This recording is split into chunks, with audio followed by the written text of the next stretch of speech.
আসে দিন যায় সময়টা চলে যায় তবু আছি এই বেশ ভালো জীবনটা রঙময় যেভাবেই হওয়া চাই নয় কবু সাদা কালো এই আশাতে স্বপ্ন ভাসে সুখ হাসে চোখে মুখে চায়ের চুমুকে চায়ের চুমুকে। সুপ্রিয় দর্শক, ঈদের এই সুন্দর সকালে আপনাদের সকলকে জানাচ্ছি এটিএন বাংলা এবং চায়ের চুমুকের পক্ষ থেকে ঈদের অনেক শুভেচ্ছা, ঈদ মোবারক। চায়ের চুমুকের আজকের আয়োজনে ঈদের এই সুন্দর সকালে আমাদের মাঝে যিনি উপস্থিত আছেন তাকে আপনারা সকলেই চেনেন। তিনি আমাদের সকলের অত্যন্ত প্রিয়। তিনি আমাদের এই এটিএন পরিবারের কর্তা, আমাদের সকলের প্রিয় এটিএন বাংলা এবং এটিএন নিউজের সম্মানিত চেয়ারম্যান ডক্টর মাহফুজুর রহমান। শুভ সকাল, ঈদ মোবারক স্যার, কেমন আছেন? ঈদ মোবারক। আমি সর্বপ্রথম আমাদের এটিএন বাংলার অগণিত দেশি বিদেশি দর্শকদেরকে জানাই ঈদ মোবারক।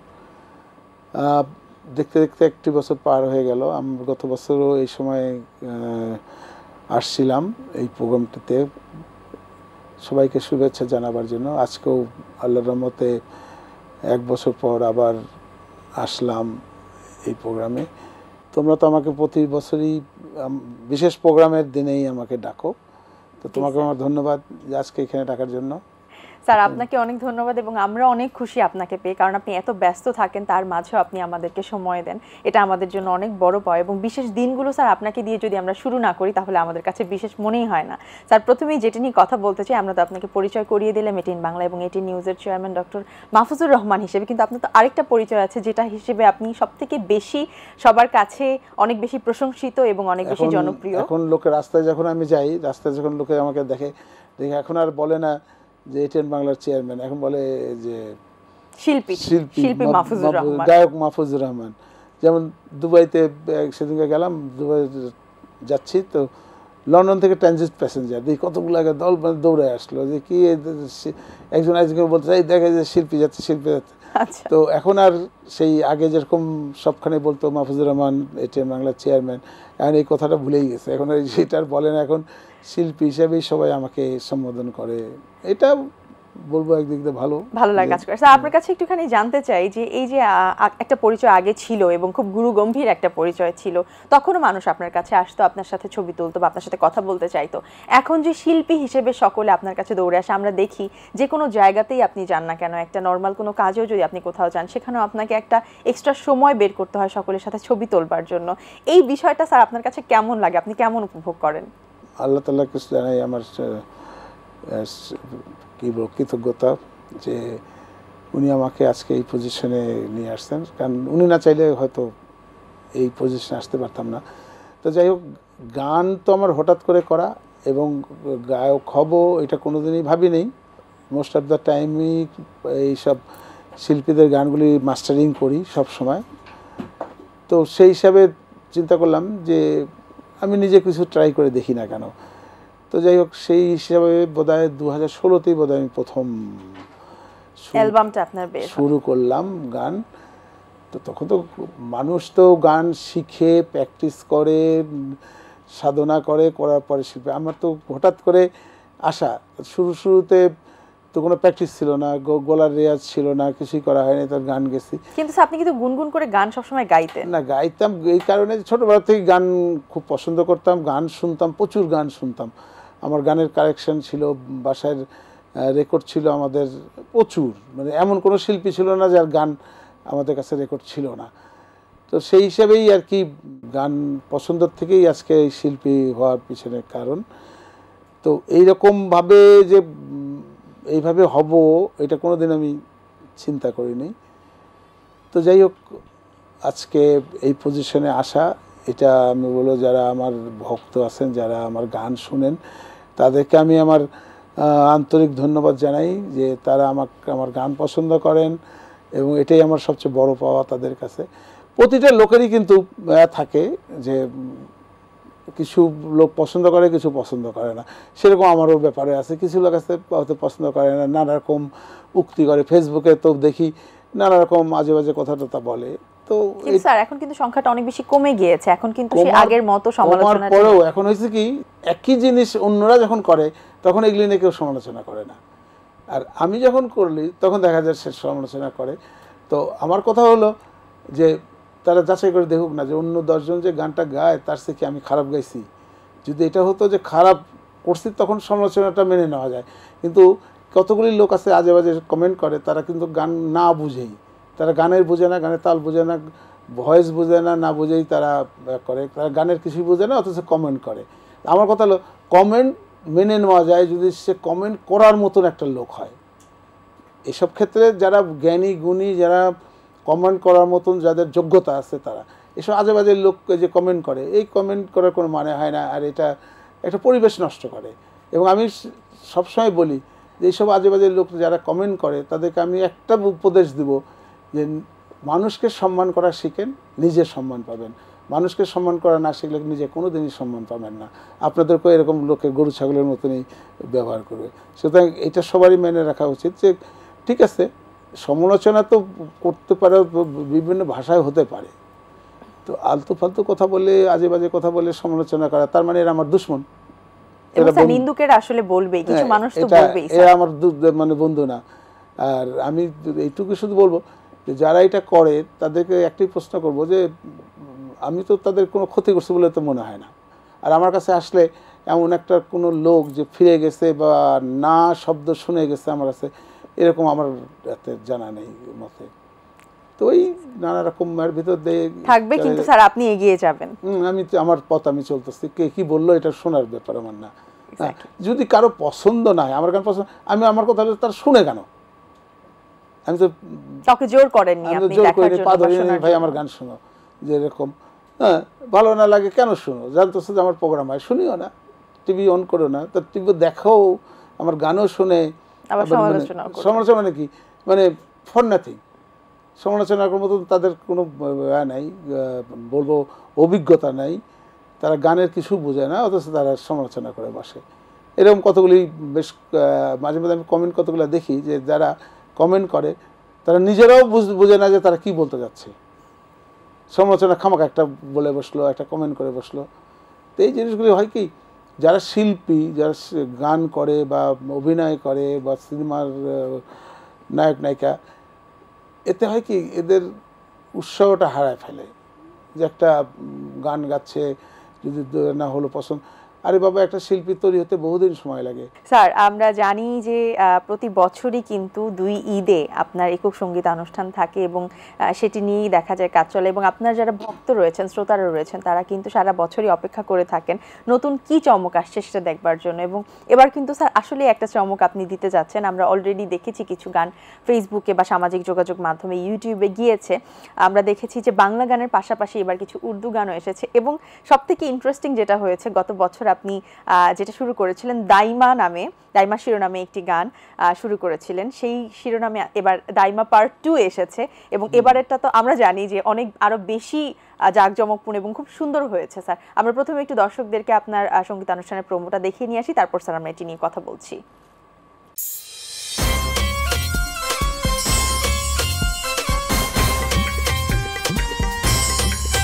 বলছিলাম একজন গানপ্রিয় মানুষের কথা, শিল্পী ডক্টর মাহফুজুর রহমানের পরিবেশনায় একক সঙ্গীতানুষ্ঠান। তুমি আমার আমি তোমার, দুজন দুজনকেই চাই বারে বার, प्यार भरे दो शर्मीले ने, জানো না তুমি জানো না, বোঝো না কেন বোঝো না, তো তোর ছবিটা বাঁধায় রাখছি আমার কলিজায়, আমার কলিজায়, আমার কলিজায়, আমার কলিজায়, আমার কলিজায়। ভূত দাইমা ভূত, ওরে ভূত ভূত ভূত। শোনো দাইমা গো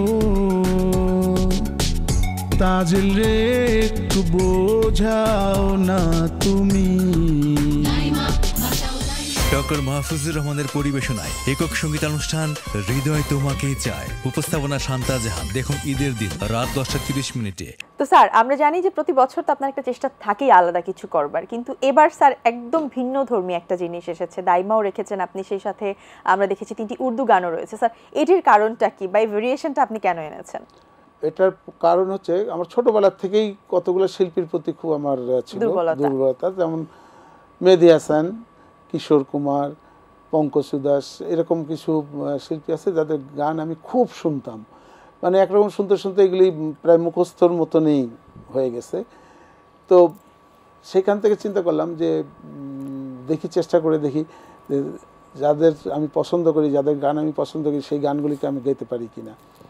তো এইটাই করার পরে এইবার যেটা করলাম, এবার ঈদে 3টা গান, অবশ্য আমি ইতিমধ্যে 12টা গান আমি গাইছি বিভিন্ন ওই সময় পূর্ব পাকিস্তানের সময় এতেশাম, মোস্তাফিজ ওরা কিছু উর্দু ছবি করতো, যেমন চকরি, ছোট সাহেব, চাঁদ আর চাঁদনি, এরকম কতগুলি ভালো, এবং সব ছবিগুলো খুব সুপারহিট হয়েছে সেই সময়। যেমন চকরি তো একদম খুবই সুপারহিট হয়েছিল সেই সময়। তখন বোধহয় আমি কোন ক্লাসে পড়ি, বোধহয় 8-9-এ পড়ি, এরকম হবে সেই সময়কার ছবি এটা। এবং আপনি অনেকবার হলে গিয়ে দেখেছেন। আমি চকরির গানগুলির জন্য, বিশেষ করে চকরির গানগুলির জন্য আমি প্রায় 7-8 বার হলে যে খালি গান শুনতাম, চলে আসতাম। তো সেই সময় তার এরকম ছিল না রেকর্ড, টেপ রেকর্ড বা এই ক্যাসেট, এখন যেমন মোবাইল টোবাইলে এই পদ্ধতিতে তখন ছিল না, তখন ওই রেকর্ড পাওয়া যেত, তাছাড়া তার গান শোনার কোনো উপায় ছিল না। তো সেই হিসাবে তখন থেকেই এই গানগুলির প্রতি আমার খুব একটা দুর্বলতা ছিল।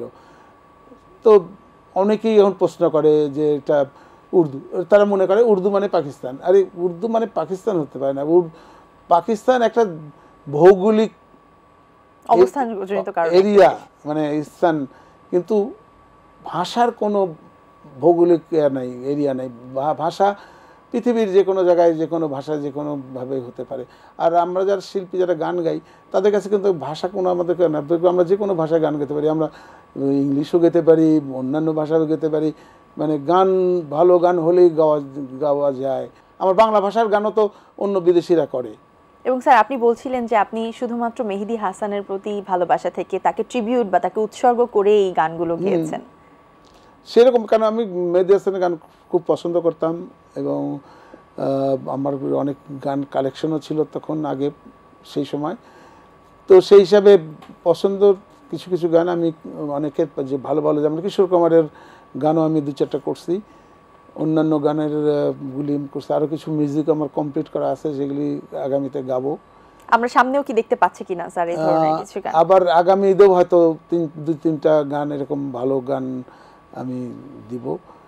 তো এইবার হচ্ছে একটা মানে পরীক্ষামূলকভাবে এই গানগুলি করা এবং দেওয়া। তো দেখি আমাকে দর্শক কিভাবে নিচ্ছে। তো ইতিমধ্যেই আমি এই উর্দু গানগুলি বেশ কিছুদিন আগে রোজার মাঝামাঝি সময়ে, আমার যতদূর মনে পড়ে 12 তারিখে বোধহয় আমি ফেসবুক আর ইউটিউবে এই গানগুলি দেই। দেওয়ার পরে দেখা গেছে এখন বেশ কয়েক মিলিয়ন ভিউয়ার্স অলরেডি, এবং সবাই প্রশংসা করছে। হ্যাঁ, এবং মোস্ট অফ দ্য এতে দেখতেছি যে কমেন্টেড প্রায় 90%ই এখন সবাই পজিটিভ বলছে। কারণ এই গানগুলি যখন আমি গাইছি, যে একদম পারফেক্ট ভাবে গাওয়াটা, সুরগুলো যে রিমেক করা হয়েছে, মিউজিকগুলো যে রিমেক করা হয়েছে, সেটাও কিন্তু একদম যথাযথভাবে রাখার চেষ্টা করা হয়েছে। আমরা মিউজিক আপগ্রেড করছি, আমাদের মিউজিকটা কিন্তু অরিজিনাল মিউজিকের থেকে অনেক বেটার হয়েছে। অরিজিনাল যারা গান শুনে তারা বুঝে, দেখো আমি যে গানগুলো গাইছি রাপ্তা রাপ্তা, সেটার যে অরিজিনাল মিউজিক এবং অরিজিনাল ভয়েস, ওর সঙ্গে এটা মিলাই দেখুক যে আমাদের এটা কত আপগ্রেড করা। মানে আমরা মিউজিককে আরও ভালোভাবে সুন্দর করে নানা রকম ইনস্ট্রুমেন্ট ইউজ করে গানগুলিকে করা হয়েছে। তো সেই হিসেবে আমি দাবি করব যে আমরা আগে তো, এখন যেরকম মডার্ন সিস্টেম, সব কিছু ডিজিটাল সিস্টেম হয়ে গেছে, গান করা খুব ইজি হয়ে গেছে, প্লাস মিউজিকগুলিকে তৈরি করা খুব ইজি হয়ে, কিন্তু আগের জামানায় তো সেটা ছিল না। আগের জামানায় তো সব কিছু ম্যানুয়ালি হতো, মানে সব বাদ্যযন্ত্র তখন সামনাসামনি বাজাতে হতো। এখন অনেক বাদ্যযন্ত্রই আছে কিবোর্ডের মাধ্যমে বাজানো হয়। তো কিন্তু আমরা চেষ্টা করি, আমি বিশেষ করে আমার গানগুলিতে আমি চেষ্টা করছি অ্যাকোস্টিক মিউজিক দিয়ে করার জন্য, অরিজিনাল মিউজিশিয়ানকে দিয়ে বসায় বাজায় করার। যেমন আমার এই যে এইবার যে উদ্যোগানের একটা পেয়ার ভারী দোসার মিনি লাইন, এটার সেতার বাদককে আমি বসে থেকে ওখানে বসেছিলাম, পুরা যতক্ষণ মতো রেকর্ডিং হয়েছে আমি বসে থেকে করাইছি। তো এই জিনিসগুলি মোস্ট অফ দ্য শিল্পীরা কিন্তু এটা কোনোদিনই করে না। ওরা কি মিউজিক ডাইরেক্টর রেডি করে থেকে দেয়, গানটার মিউজিক রেডি থাকে, ওরা শুধু এসে গায়ে চলে যায়। কিন্তু আমি সেটা করি না, আমি মিউজিক থেকে পুরাটাই আমি নিজে কন্ট্রোল করি। মিউজিক কীরকম মিউজিক করলো, মিউজিকটা ভালো হলো কিনা, মিউজিক যদি ভালো নয় তার ডাইরেক্টরকে বলি মিউজিক এটা চেঞ্জ করে এখানে এটা করেন। যেমন ওই এই যে পেয়ার ভারি নাম, ওটার ভিতরে অনেক জিনিস ছিল না, খালি হারমোনিয়াম দিয়ে মিউজিক ডাইরেক্টর গানটাকে কম্পোজ করছিল। এরপরে আমি সেতার, তারপরে তানপুরা, এসব নানা জিনিস অ্যাড করে জিনিসটাকে আরো শ্রুতিমধুর করার জন্য করলাম। তো এই কাজগুলো আমি নিজে করি এবং নিজে করতে যত্ন সহকারে করা হয় গানের এই কাজগুলো। এবং আমাদের এটিএন বাংলায় যত শিল্পী মানে তোমরাও তো জানো, তোমাদের প্রতিটা গান আমি নিজে মাস্টারিং করি। এই মাস্টারিংটা আমি অন্য কারো করতে দেই না, আমি নিজে করি। এবং প্রতিটা শিল্পীর গানের মাস্টারিং আমি নিজের হাতে করি এবং এখন পর্যন্ত করি। এবং আমারগুলো তো আমি করি, আমারগুলো আমি অন্য কারোদের করাই না, আমারগুলো আমি নিজে মাস্টারিং করি। মিউজিক ডাইরেক্টর শুধু মিউজিক বাজায় দিয়ে চলে যায়, ভোকাল নিয়ে চলে যায়, বাকি কাজগুলো আপনি বাকি সব আমি করি। ভিডিও এডিটিংগুলি বসে বসে ভিডিও এডিটিংগুলি মানে ভিডিও এডিটারের পাশে বসে বসে সবগুলিকে ইনস্ট্রাকশন দিয়ে করানো, সেগুলি কাজগুলি আমি করি। যে কারণে আমি চাই যে গানগুলির পুরাটা গান একদম পারফেক্টলি একদম যেন হয়, সেটার চেষ্টা করি। তো এইবার দর্শকরা শুনলেই বুঝবে যে আমার প্রচেষ্টা এবার কেমন ছিল। আমরা আপ্রাণ চেষ্টা করছি যে অ্যাকুরেট, যেমন গানগুলি মেহেদী হাসান যেভাবে গাইছে ঠিক সেইভাবে করার চেষ্টা করছি। হ্যাঁ, এক একটা শিল্পীর একটা ধরন থাকে, মেহেদী হাসানের একটা ধরন ছিল, কিন্তু মানে আমরা তো চাইলেও হুবহু একদম করা সম্ভব না, কিন্তু চেষ্টা করে একদম নিয়ারেস্ট এতে আসতে পারা যায়। তো সেই রকম আমি প্রচেষ্টা করছি এবং এই গানগুলি করতে আমার অনেক প্র্যাকটিস করতে হয়েছে, অনেকবার গাইতে হয়েছে। কোনোবার রেকর্ডিংয়ে দেখা যায় 5-6 বারও রেকর্ডিং করছি, রিশুট করা হয়েছে, বারবার রেকর্ডিং করছি। তো এই জিনিসগুলি না করা পর্যন্ত একটা গানের মানে একদম পারফেকশন না হওয়া পর্যন্ত এটা করতেই হয়। কিন্তু এটা তো অন্যান্য শিল্পী যারা গান গায় তারা গান গাই চলে যায়, বাস তারপরে মিউজিক ডাইরেক্টররা চেষ্টা করে এটা। কিন্তু আমার বেলা না, আমি কারণ আমাদের স্টুডিও তো আমাদের এখানেই ইন হাউস স্টুডিও, তো আমার যখনই সময় পাই তখনই আমি স্টুডিওতে যাই, যে দেখি কী করতেগুলো। তো এই কাজগুলিকে আমি নিজে করি এবং এটা আমার খুব ভালো লাগে, আমার এটা আমি করতে খুব আনন্দ বোধ করি এই কাজগুলি। তো এইগুলি কাজ আমি নিজে করি, সেই জন্য একদম সার্বিকভাবে আমাদের যে গানের অনুষ্ঠানগুলো হয় স্পেশালি সেটার সাথে আপনি জড়িত থাকেন একদম সবগুলোর সাথে, শুধু আমার গানে না, সবগুলো শিল্পীর বেলাও আমি প্রতিটা গানে আমি যাই। যে মিউজিক মাস্টারিংগুলো তো মোস্ট অফ দ্য টাইম আমি করি, একান্ত সময় না হলে আমাদের সাউন্ড ইঞ্জিনিয়ার, মিউজিক ডাইরেক্টর ওরা বসে করে। তারপরেও ফাইনালটা আমাকে আবার দেখায় যে স্যার দেখেন এটা, মানে ফাইনাল ক্লিয়ারেন্সটা আপনার কাছ থেকে নিয়ে তারপর ফাইনাল আমি যখন ওকে করি তখন সেটা 1 ইয়ার হয়, তাছাড়া এটা হয় না। তো এইভাবেই আগাই যাচ্ছি আর কি। আচ্ছা স্যার, যেটা হয়েছিল আমরা দেখেছিলাম আপনি যখন গান শুরু করেছেন তখন আমরা দেখতাম যে দেশের বাইরে বিভিন্ন মনোরম লোকেশনে শুটিং হতো এবং আপনি বলছিলেন যে দেশের বাইরে আসলে ভেরিয়েশন এত বেশি যে কারণে সেখানে শুটিং করাটা অনেক বেশি ইজি হয়ে যায়। কিন্তু তারপরে আমরা দেখলাম করোনা যখন এলো, করোনার সেই সময়টাতে দেখা গেছে ইনডোরে আমাদেরকে শুটিং করতে হয়েছে বা বাইরে ততটা যাওয়া সম্ভব হয়নি। তো এবার যখন একটু কমফোর্টেবল হয়ে গেছে সিচুয়েশনটা, আমরা কিন্তু দেখেছি আউটডোর শুটিং আপনি আবার করেছেন। কিন্তু এবার যেটা হয়েছে, অনেকে কমপ্লেইন ছিল যে দেশে এত সুন্দর সুন্দর জায়গা থাকতে কেন বাইরেই আপনি সবসময় শুটিং করেন, আপনি কিন্তু এবার দেশে শুটিং করেছেন স্যার। সো দেশে শুটিং করার মধ্যে এক্সপিরিয়েন্সটা আপনার কেমন হয়েছে এবং আপনার কাছে কেমন লেগেছে দেশে শুটিং করে? পার্বত্য চট্টগ্রাম যেসব এরিয়া, কিছু কিছু এরিয়া আছে যেটা পৃথিবীর যে কোনো জায়গার থেকে সুন্দর। তোফাতটা হচ্ছে বিভিন্ন দেশ, পৃথিবীর বিভিন্ন দেশ, যেমন সুইজারল্যান্ড যদি বলি, বা ভারতবর্ষেরও কিছু কিছু ট্যুরিস্ট এরিয়া আছে, নেপালেরও কিছু কিছু জায়গায় দেখছে ট্যুরিস্ট এরিয়া।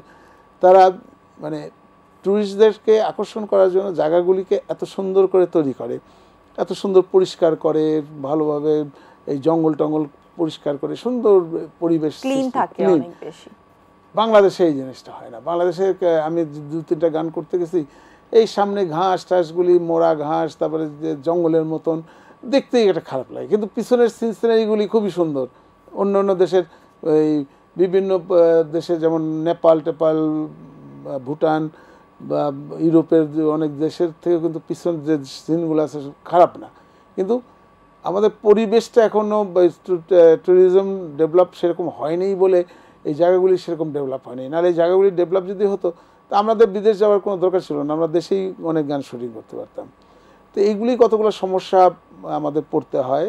তাছাড়া এমন কতগুলো এরিয়া আছে যেখানে মানে যাই শুটিং করাটা খুব কষ্টকর, যাওয়া যায় না। বিদেশে গাড়ি নিয়ে একদম শুটিং স্পটে সামনে যে দাঁড়ায় আমরা শুটিং করি, কিন্তু এখানে সেটা না। এখানে তো দেখা যায় গাড়ি রাখতে হয় বহু দূর, ওখান থেকে হেঁটে বহু দূর যেতে হয়, পাহাড়ে উঠা টুঠা, এরকম নানা রকম অনেক সমস্যা।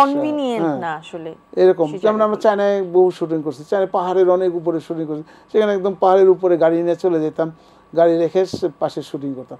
কিন্তু এখানে তো সেটা সম্ভব হয় না, এখানে সেরকম রাস্তাঘাটও নাই তেমন গাড়ি যাওয়ার মতন, ওই পায়ে হেঁটে করতে হয়। তো ওই চেষ্টা করলাম যে এবার যে এরপরেও হয়তো কিছু কিছু করব দেশে, কারণ দেশে অনেক জায়গায় আছে শুটিং করার মতো, ভালো ভালো জায়গা আছে। তো এখন যেমন আছে পার্বত্য চট্টগ্রামের আবার কিছু সমস্যাও আছে, ওখানে মাঝে মাঝে ট্যুরিস্টদেরকে অ্যালাউ করে না বিভিন্ন জায়গায়, আর ম্যাক্সিমাম জায়গাগুলি আমাদের সেনাবাহিনী বা বিজেপি কন্ট্রোল করে, সেসব জায়গায় অবশ্য অনেক শুটিংও করতে দেয় না, এরকম নানা রকম সমস্যা আছে। তো যাই হোক, এরকম সমস্যা তো থাকবেই, তার মধ্যেও আমরা কাজ করে যাচ্ছি, কাজ করে যাব। এবং যদি করোনা যখন শেষ হবে হয়তো যেমন আমরা আবার বিদেশে বাইরে শুটিং করব, এরকম হবে হয়তো। তো স্যার, দেশেও যে আসলে সুন্দর করে শুটিং করা সম্ভব এবং যেভাবেই হোক আপনি অনেক কষ্ট করে শুটিং করে এনেছেন, কিন্তু এখানে অনেক সুন্দর করে যে এডিটিং করে মাস্টারিং করে একটা সুন্দর গান দাঁড়িয়েছে, সেই গান একটা আমরা দর্শকদেরকে দেখিয়ে নিয়ে আসবো। পার্বত্য চট্টগ্রামে ধারণকৃত একটি গান, এবং এখানে একটি বিশেষ আকর্ষণ রয়েছে যে সেখানকার লোকাল যেসব শিল্পীরা রয়েছে, নৃত্যশিল্পী, তারা আপনার সাথে পারফরমেন্স করেছে আপনার গানে। সেই গানটি আমরা দর্শকদেরকে আজকে একটু দেখিয়ে নিয়ে আসছি। আজকে রাত্রে আপনার যেই একক সঙ্গীতানুষ্ঠান প্রচারিত হবে সেখান থেকে আমরা দর্শকদেরকে একটু সারপ্রাইজ একটা গান দেখিয়ে নিয়ে আসি।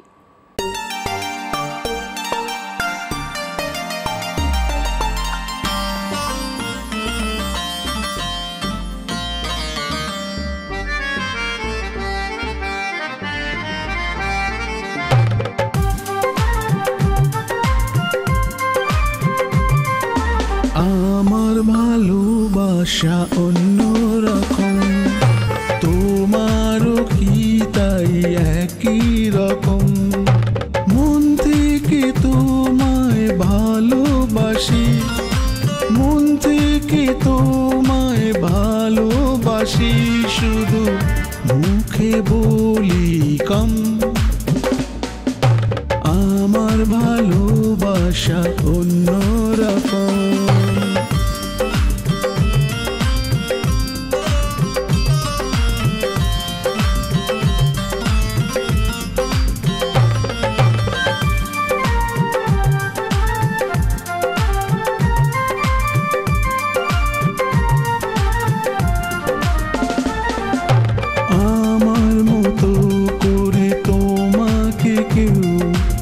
আসবে না এত ভালো, তবু কেন অভিমানে চোখ করো ছলো ছলো? একই নিঃশ্বাসে বাজবো দুজন, একই নিঃশ্বাসে বাজবো দুজন, যতক্ষণ থাকে দম। আমার ভালোবাসা অন্যরকম।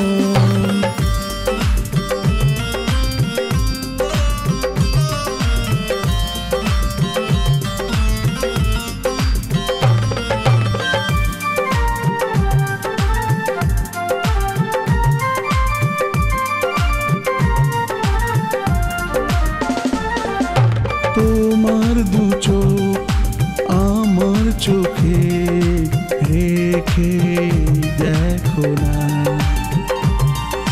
দুজোড়া চোখে আলোয় আকাশে আধার থাকবে না। বুঝে নিও এই চোখ আশা বুঝে নিও এই চোখের ভাষা তুমি আমার প্রথম আমার ভালোবাসা অন্যরকম আমার ভালোবাসা অন্যরকম তো স্যার এখন একটু আমরা আমাদের চ্যানেল নিয়ে কথা বলি, আমরা এটিএন বাংলা নিয়ে কথা বলি। স্যার আমরা জানি যে এখন কিন্তু স্যাটেলাইট চ্যানেলের বলা যায় যে একটা খারাপ সময়ই যাচ্ছে, কারণ এই যে বিভিন্ন সময় যুগের সাথে যে পরিবর্তনগুলো আসে সেই একটা পরিবর্তনের মধ্যে দিয়ে আমরা যাচ্ছি। মানুষ এখন টিভি দেখা, টেলিভিশন দেখা অনেকাংশেই কমিয়ে দিয়েছে, এখন তারা ইন্টারনেটের উপর অনেক বেশি নির্ভর। তো স্যার এই কারণে আসলে কি কি চ্যালেঞ্জের সম্মুখীন হতে হচ্ছে আমাদেরকে? টিভির দর্শক একটা আলাদাই আছে, বাড়িতে বসে বড় পর্দায় দেখে, এটার একটা মজাই আলাদা। মোবাইলে কখন দেখে, এমার্জেন্সি যখন কোথাও যাচ্ছে, মানে টিভি দেখার সময় হচ্ছে না তখন দেখে। আর এখন মানে ইয়াং ছেলেপেলেদের একটা অভ্যাস হয়ে গেছে, মোবাইল নিয়ে সারাক্ষণ হাতের মধ্যে মোবাইল থাকে, তারা ওই মোবাইল দিয়েই তারা সব কিছু প্রোগ্রাম বলে, ইউটিউব থেকে নানা রকম জিনিস দেখে। তো দুটো দিক, ভিন্ন দিক। টেলিভিশনের দর্শক চিরকালই থাকবে, যতদিন টেলিভিশন থাকবে ততদিন টেলিভিশন থাকবে। যদি টেলিভিশনের অন্য ভার্সনে চলে যায় তখন অন্য কথা, কিন্তু এইটা বড় সমস্যা না। আমরা দর্শক, আমাদের টিভির দর্শকও যথেষ্ট দর্শক আছে। টিভিরও যেমন আমার গান যেদিন হবে সেখানে আমি দেখি, তো সবাই পরের দিন শুনি বা আমার কাছে প্রচুর মেসেজ আসতে থাকে, তার মানে যে অনেকেই দেখতেছে বা দেখে। সমস্যা এখানটা না, সমস্যা হচ্ছে যেটা যে আমরা টিভি চালাতে হলে যে মেন জিনিস যেটা, যে অ্যাডভার্টাইজমেন্ট, যেটা অ্যাড, এইগুলি এখন চলে যাচ্ছে এইসব ইউটিউব, ফেসবুকে। তারা বিভিন্ন জনে, কারণ ওখানে সস্তায় সস্তায় পায়, আর যে কোনো জায়গায় বসে দেখে ফেলা যায়। আর এখন দেখা যাচ্ছে যে ইউটিউবেরও দর্শক অনেক হয়ে যাচ্ছে, মিলিয়ন মিলিয়ন দর্শক ওখানে দেখতেছে।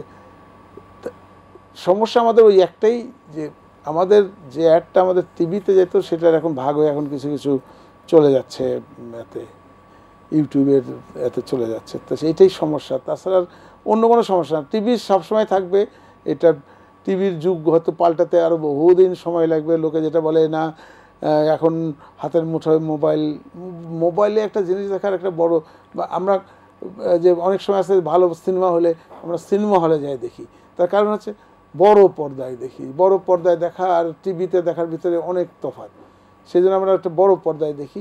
তো এইরকম এই টিভির বেলাও তাই থাকবে।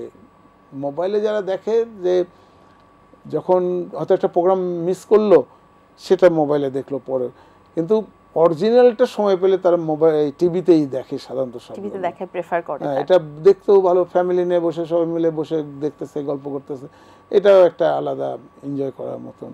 তো স্যার দর্শকদের কথা মাথায় রেখেই কিন্তু এটিএন বাংলা সবসময় সবকিছু করে যায়, এবং তাদের জন্যই তো আসলে আমাদের সব প্রোগ্রাম বা আমাদের সব আয়োজন। তো আমরা যেটা দেখেছি স্যার, আমরাই বলবো যে একমাত্র যে 10 দিন ব্যাপী আমরা ঈদ আয়োজন রাখি, এবং এই ঈদে কিন্তু আমরা চেষ্টা করি ভিন্ন ভিন্ন কিছু আয়োজন দর্শকদেরকে দেখাবার জন্য। এছাড়াও স্যার এটিএন বাংলার দর্শকদের কথা মাথায় রেখে কি কি ভিন্নতা বা নতুনত্ব আনতে চাচ্ছে? আমাদের মানে আমরা যেটা কতগুলো প্রোগ্রাম দেখাই, যেটা অনেক চ্যানেলেই দেখায় না। এবার আমাদের প্রচুর নাটক থাকবে, প্রায় 20টার উপরে তো হবেই। জি স্যার, আমাদের 20টার উপরে নাটক রয়েছে। সিঙ্গেল নাটক, 1 ঘন্টার নাটক, এটা থাকবে। প্লাস আগে যেটা আমরা করছিলাম, যে করতাম ওই সিরিয়াল, 10 দিনের আধা ঘন্টা সিরিয়াল করতাম, 10টা সিরিয়াল, একটা সিরিয়াল। তো এইটা ইদানিং আমরা বন্ধ করে দিয়েছি। তার কারণ হচ্ছে যে এটা ওই অনেকেই আছে যে আজকে দেখতে পারলো, কালকে দেখতে পারলো না, তাতে হয় কি যে কাহিনীটার এটা খুঁজে পায় না, রেস্টটা বুঝতে পারে না। সেই জন্য যে কারণে আমরা সিঙ্গেল নাটক চালানো এখন, সেই জন্য সিঙ্গেল নাটক, যে এক বসাতেই একটা নাটক দেখে ফেললো। এবং স্যার এবার আমাদের কিন্তু প্রায় 32টি নাটক এবার যাচ্ছে, সিঙ্গেল নাটক। তো অনেক নাটকই যাচ্ছে, এবং সেই সাথে টেলিফিল্মও রয়েছে স্যার আমাদের। তো এইবার যেটা আমরা করার চেষ্টা করতেছি, এবার কিছু ম্যাগাজিন অনুষ্ঠান, নতুনভাবে আমরা কিছু ম্যাগাজিন অনুষ্ঠান করতেছি, যেটা আমি আশা করব, আমার দৃঢ় বিশ্বাস যে দর্শকদের এটা ভালো লাগবে এইগুলি। তাছাড়া আরও কিছু কিছু সিনেমা রয়েছে, আমাদের সিনেমা থাকবে, প্লাস কিছু সেলিব্রিটিদেরকে নিয়ে বোধহয় কিছু আড্ডা টাড্ডা এরকম থাকতেছে, যেটা সবসময় থাকে, এটা সবসময় থাকে। তো আমরা সব সময় চেষ্টা করি এই ঈদের 10 দিন একটা বৈচিত্র্যময় কিছু দেখাবার জন্য, মানে সারা বছর যা দেখাই তার থেকে কিছু আলাদা কিছু দেখাবার জন্য এটা প্রচেষ্টা আমাদের থাকে।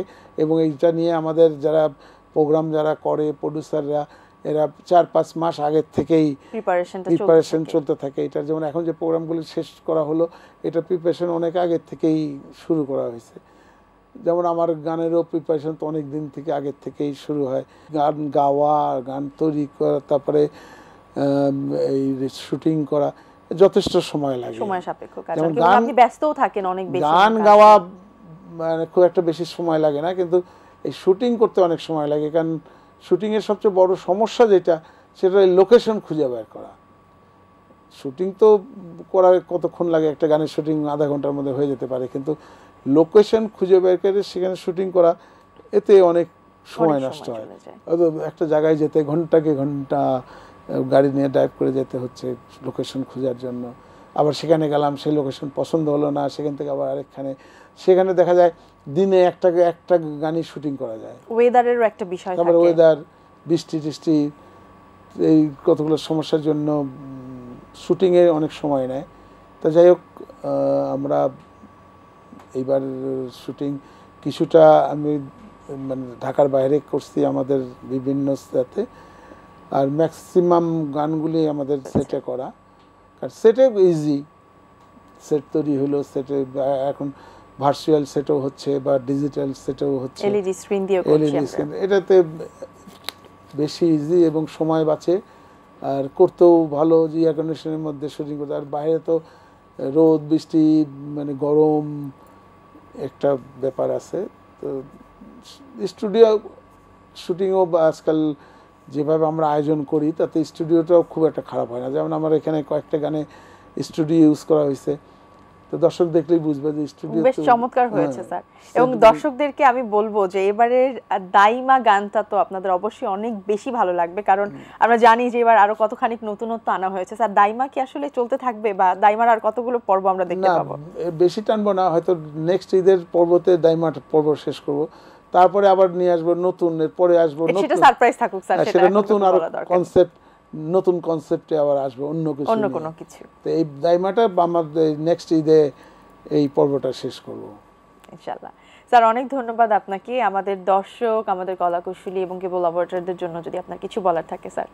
আমি আমার অগণিত দর্শক, দেশে বিদেশে অগণিত দর্শক, আমাদের বিজ্ঞাপনদাতা, কলাকুশলী, কেবল অপারেটর এবং আমাদের টিভির মাধ্যমের সঙ্গে জড়িত যারাই আছেন, সবাইকে জানাই ঈদের শুভেচ্ছা। এবং আমি এটুকু বলবো যে আপনারা প্রতি বছর ঈদে আমাদের যে 10 দিন ব্যাপী যে প্রোগ্রামগুলি হয়, সেই প্রোগ্রামগুলি আপনারা অনেক এনজয় করেন। তো এইবারও আশা করব এই 10 দিনের প্রোগ্রাম আপনারা দেখবেন, আপনারা এনজয় করবেন এবং আমাদেরকে জানাবেন যে আগামী দিনগুলোতে আপনারা কী ধরনের প্রোগ্রাম দেখতে চান। কারণ আপনাদের মতামতের উপরে যদি আমরা প্রোগ্রাম করি, তাহলে প্রোগ্রাম আরও ভালো হয় এবং ভালো হওয়ার চেষ্টা। তো এই কারণেই আমি সবসময় যে কথাটা বলি যে আপনাদের মতামত পেলে, আপনাদের মতামত নিয়েই আমরা আমাদের নতুন প্রোগ্রাম সাজাবার চেষ্টা করব। আপনারা ভালো থাকবেন, ঈদের সারাদিন আজ ঈদের এনজয় করবেন, এইটুকু আমার দৃঢ় কামনা আপনাদের কাছে, এবং শুভেচ্ছা থাকলো আগামী ঈদের জন্যও আপনারা রেডি থাকেন। আগামী ঈদেও আপনাদের কিছু চমক আমরা দেওয়ার চেষ্টা করব। বিশেষ করে আমি আমার গানে আগামী ঈদে আরও কিছু চমক দেওয়ার চেষ্টা করব। অবশ্যই স্যার, আপনাকে অনেক ধন্যবাদ। এবং আপনাকে তো আর নতুন করে কিছু বলার নেই। এটিএন বাংলা এবং এটিএন পরিবার আপনারই পরিবার, এবং আপনি আমাদের সকলের এটিএন পরিবারের আপনি হচ্ছেন কর্তা। আপনার ব্লেসিং ছাড়া অথবা আপনার উপস্থিতি ছাড়া কোনো অনুষ্ঠান, কোনো আয়োজনই আমাদের কাছে আয়োজন মনে হয় না। তারপরেও অনেকবার আপনাকে অনেক ধন্যবাদ জানাচ্ছি আমাদের পুরো চায়ের চুমুকের পক্ষ থেকে, আমাদের এত ব্যস্ততার মাঝে আজকে আমাদেরকে কিছু সময় দেবার জন্য, এবং এত ব্যস্ততার মাঝেও আমাদের সাথে কিছু সময় গল্প করবার জন্য। স্যার, অনেক ভালো থাকবেন। আপনাকে ঈদের অনেক শুভেচ্ছা। ঈদ মোবারক। আমি চায়ের চুমুকের সবাইকে জানাই আমার আন্তরিক ধন্যবাদ। যেমন কলাকুশলী যারা এখানে কাজ করতেছে, তুমি, তারপরে প্রডিউসার, ইঞ্জিনিয়ার যারা এখানে সব প্রোগ্রাম সঙ্গে জড়িত, সবাই অক্লান্ত পরিশ্রম করে যাচ্ছে। এবং সবচেয়ে গর্বের বিষয় যে এই একটি প্রোগ্রাম আমাদের, যেটা প্রায় 3000 পর্বর কাছাকাছি হওয়ার 2500 তো হয়ে গেছে অনেকদিন আগেই, এখন 3000 পর্বের কাছাকাছি যাচ্ছে, যেটা আমি বলবো বাংলাদেশের এটা একটা রেকর্ড এই প্রোগ্রামটি, যে এত পর্ব গেছে। জনপ্রিয় স্যার টিআরপি। হ্যাঁ, এরকম কিছু প্রোগ্রাম খুব কমই হয়, এটা আমরা এটা সাকসেসফুলি এই প্রোগ্রামটা করার চেষ্টা করছি, এবং প্রোগ্রামটি ভালো দর্শক মানে এটা পছন্দ করে প্রোগ্রামটা এবং দেখে এই প্রোগ্রামটা। সুতরাং আমি চায়ের চুমুকের দর্শকদেরও বলবো যে আপনারা যেভাবে প্রোগ্রামটিকে দেখেন সেভাবে আগামীতেও দেখবেন। চায়ের চুমুকের আরও কিছু নতুনত্ব আনার চেষ্টা আমরা চালিয়ে যাচ্ছি, হয়তো আগামী পর্বে আরও কিছু নতুন নতুন কিছু দেখাবো। এবং এর জন্য আমি যেমন তুমি আছো, প্রডিউসার যারা আছে, ডাইরেক্টর যারা আছে, তাদেরকে বলবো যে আপনারা রিসার্চ করে আরও নতুন কিছু দেখানো যায়, নতুন কোনো পর্ব দেখাতে পারলে আমার এই প্রোগ্রামের মানটা আরও ভালো হবে ইনশাআল্লাহ। স্যার আমরা সবাই মিলে চেষ্টা করব আমাদের চায়ের চুমুকে আরও বেশি সমৃদ্ধ করবার। স্যার অনেক ধন্যবাদ আপনাকে, ঈদ মোবারক। সবাইকে আমার ধন্যবাদ, ঈদ মোবারক। আমাদের অগণিত দর্শকদেরকে জানাই আবারও ঈদ মোবারক। দর্শক আজ এখানেই শেষ করছি, আশা করছি এই সময়টুকুন আপনাদের ভালো কেটেছে। দেখা হবে আগামীকাল নতুন কোনো অতিথির সাথে। সেই পর্যন্ত আপনারা সবাই ভালো থাকবেন, সুস্থ থাকবেন, আমাদের সাথেই থাকবেন এবং এই 10 দিন ব্যাপী ঈদ আয়োজনে এটিএন বাংলার সাথেই থাকবেন। আল্লাহ হাফেজ। দিন আসে দিন যায়, সময়টা চলে যায়, তবু আছি এই বেশ ভালো। জীবনটা রঙময়, যেভাবেই হওয়া চাই, নয় কবু সাদা কালো। এই আশাতে স্বপ্ন ভাসে, সুখ হাসে চোখে মুখে, চায়ের চুমুকে।